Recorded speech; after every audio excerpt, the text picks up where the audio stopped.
नमस्ते। स्वागत है आपका मजेदार और मेरी पहली वीडियो में। मेरा नाम लकी है और आप ही देख रहे हैं इनसाइट पावर हब पर। तो चलिए शुरू करते हैं।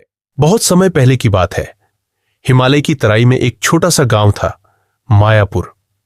उस गांव में आरव नाम का एक लड़का रहता था। आरव का सपना था कि वह एक दिन दुनिया का सबसे बड़ा पर्वत माउंट एवरेस्ट फतेह करे। आरव बचपन से ही जिज्ञासु और मेहनती था। उसका परिवार बहुत गरीब था, लेकिन उसके सपनों की उड़ान कभी छोटी नहीं हुई।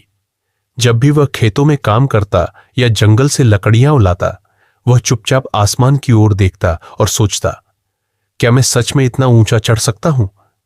उसके पिता एक मामूली किसान थे और मां घर का सारा काम करती थी। उनके पास ना तो पैसे थे और ना ही कोई साधन, लेकिन आरव की आंखों में जो जुनून था, वह सब कुछ कहता था।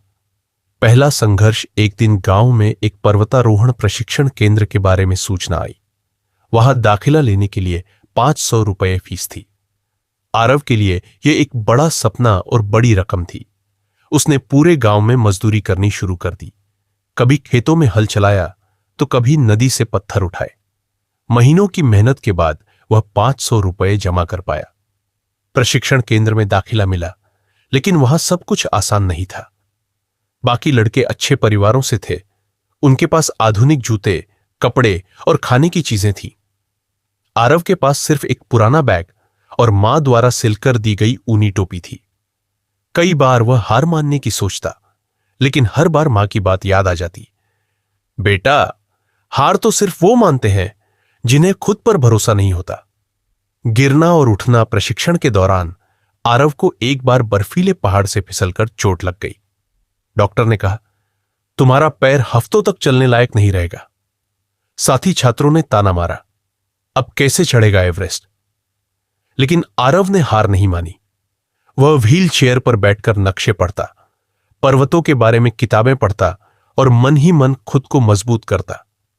कुछ महीनों बाद जब उसका पैर ठीक हुआ, तो उसने दोगुनी मेहनत से तैयारी शुरू की। सुबह 4 बजे उठकर दौड़ लगाता, पत्थरों पर चढ़ता और बर्फ में अभ्यास करता। एवरेस्ट का सफर आखिर वो दिन आया जब आरव को एवरेस्ट अभियान के लिए चुना गया। यह उसकी जिंदगी का सबसे बड़ा मौका था। सफर आसान नहीं था।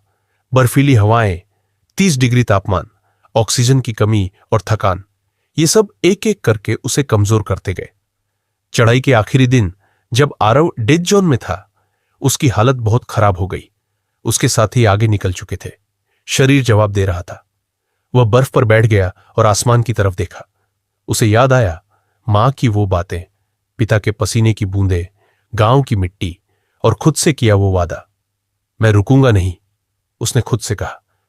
बस एक कदम और, फिर एक और एक एक कदम बढ़ाते हुए अंततः वह एवरेस्ट की चोटी पर पहुंच गया।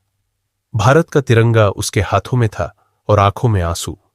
वापसी और सम्मान जब वह गांव लौटा, तो पूरा मायापुर उसकी राह देख रहा था। वह अब सिर्फ गांव का लड़का नहीं था, वह एक प्रेरणा बन चुका था।